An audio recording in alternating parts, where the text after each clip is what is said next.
საქართველოში იმყოფებოდა ადამიანი, რომელიც თელმა საქართველოს გაიცნო, კიმბერლოუ, რომელიც სხვათა შორის, როდესაც გამოჩნდა ასპარეზზე, ბევრმა მერე ჩათვალა, რომ რაღაცა ესეთი თითქოს ეს მითიური პიროვნება იყო, მაგრამ მერე დონალდ ტრამპთან გადაღებული სურათი და ყველა აი მაღალ ჩინოსნებთან, რომლებიც არის ამერიკის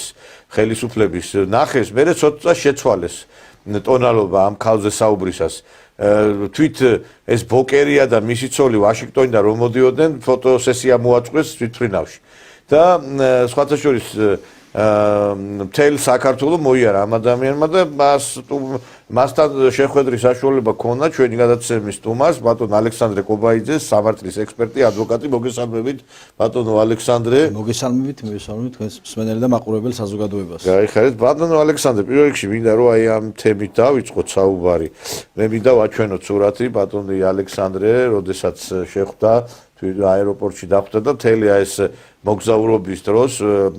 ცოტა დიდხანს ვაჩვენოთ მთელი მოგზაურობის დროს იყო ამ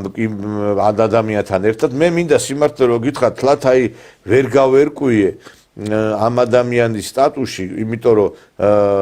მას რა პოზიცია აქვს, მინდა აი ამაზე ვისაუბროთ ბატონო ალექსანდრე. მისი ვიზიტის დანიშნულებაზე, აი რატო ჩამოვიდა საქართველოში და თვითონ მასზე ვილაპარაკოთ, იმიტომ რომ ყველა საინტერესებს და თქვენ გქონდათ შეხება, თქვენ ახდით მას საქართველოში, სადაც დადიოდა რეგიონებში და აი რო გითხრათ აი ამ ადამიანის შესახებ და მის როლზე. დიახ, პირველ რიგში უნდა აღინიშნოს, რომ კიმბერლოუ ესე თქვა ძალიან ჩვენი ქვეყნის მხარდამჭერია და ძალიან მოსწონს საქართველო. ჯერ კიდევ ის იმყოფებოდა 2016 წელს, როდესაც მან განაცხადა, რომ ქალი ქალია და კაცი კაცია. ამის შემდეგ მას ხვდა პატივი და ეხლახანს იგი იმყოფებოდა საქართველოში. მისი ფასეულობები აბსოლუტურად ჩვენს ფასეულობებთან ძალიან ახლოა, ანუ მისი ესე ვთქვათ ტრადიციები და ტრადიციებზე დაფუძნებული პოლიტიკა, რელიგიური გზნობები აბსოლუტურად თანხვედრაშია საქართველოსთან. გულისხმობ იმას, რომ ისაც ანალოგიურად ესე ვთქვათ პატივს სცემს იმ ტრადიციებს, რა ტრადიციებიც ზოგადად არსებობს ქვეყნებს შორის, მათ შორის საქართველოში და კიმბერლოუს მთავარი мотивация იყო საქართველოში, რომ შვიდობა უნდა სუფევდეს მსოფლიოში დედამიწაზე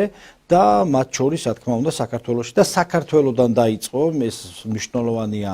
მისი როლი, რომ საქართველოდან დაიწყო მან ესე ვთქვათ მოძრაობა, ეს მოძრაობა, რომ ესეთი ლოზუნგი აქვს მას, რომ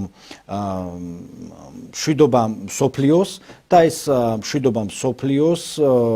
მოძრაობა ჩაეყარა საქართველოში,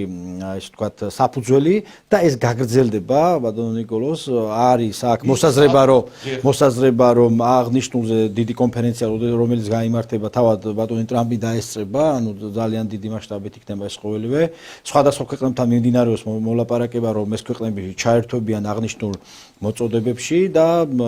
პირველ რიგში მინდა მადლობა გადაუხადო ანტიმაიდანის დამფუძნებლებს, ორგანიზატორებს, რომლებმაც აბსოლუტურად ყველაფერი გააკეთებს იმისთვის, რომ კიმბერლოუს უფრო მეტად ესე ვთქვათ თავი ეგზნო საკუთარ სახლში და მოგეხსენებათ თუ ჩვენ როგორი სტუმართმოყვარე ხალხი ვართ და აბსოლუტურად ყველანაირად ვეცადეთ, რომ ეს ადამიანი უკმაყოფილო არ წასულიყო და მთელი საქართველოს სხვადასხვა რეგიონები ენახა. და მართლაც რომ დიდი მოლოდინები გვაქვს ჩვენ, რომ ეს ადამიანი ბევრს გააკეთებს ამერიკასა და საქართველოს შორის ჩვენს პარტნიორებს, ან ჩვენ პარტნიორმა უფრო გაღრმავდება ამ კუთხით და დანარჩენს უკვე მომავალი გვიჩვენებს და მთავარი ის არის, რომ ამ ადამიანის ჩამოსვლა რატომღაც არ შეიმჩნია ეგრეთ წოდებულმა ოპოზიციამ და ოპოზიციურმა არხებმა. არც სამთავრობო მედიას დიდად აუთმია ყურადღება. ხო, ეს არა,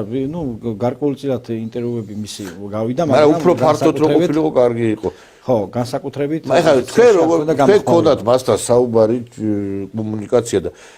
და აი ინფორმაცია, ანუ ეს ადამიანი საბოლოოდ ეხლა არის საუბარი რომ რაღაც ევროკავშირში დაინიშნება რაღაც წარმომადგენლად არის საუბარი რომ რაღაცა სხვა პოზიციას რა პოზიციას დაიკავებს რამე ან თუ დაიკავებს საერთოდ რაღაც პოსტი ექნება მას იქ ამერიკის ახალ ადმინისტრაციაში თქვენ რა ინფორმაცია მე როგორც მაქვს ინფორმაცია ექნება თუმცა ეხლა მე რომ მაგაზე ვისაუბრო ალბათ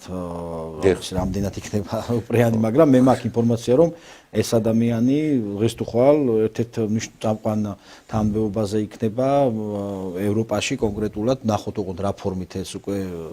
თავად გახდება საზოგადოებისთვის ცნობილი, თუმცა ფაქტი არის, რომ ჩვენი ქვეყნისთვის ძალიან მნიშვნელოვანი სტუმარი იყო, ესე ვთქვათ, წონიანი სტუმარი იყო, პოლიტიკური თვალსაზრისით ვსაუბრობ და იმედი მაქვს, რომ ეს ურთიერთობები უნდა გაცხოველდეს და რეალურად ესეთი პოლიტიკოსები გვჭირდება, რომლებიც აბსოლუტურად იძახიან, რომ სწორია თქვენი სტრატეგია, სწორია რაც უფრო მეტი ინდივიდუალიზმი გახასიათებთ, თქვენ ტრადიციებს რო იცავთ, თქვენს ფასეულობებს, თქვენს ეკლესიას რომ იცავთ და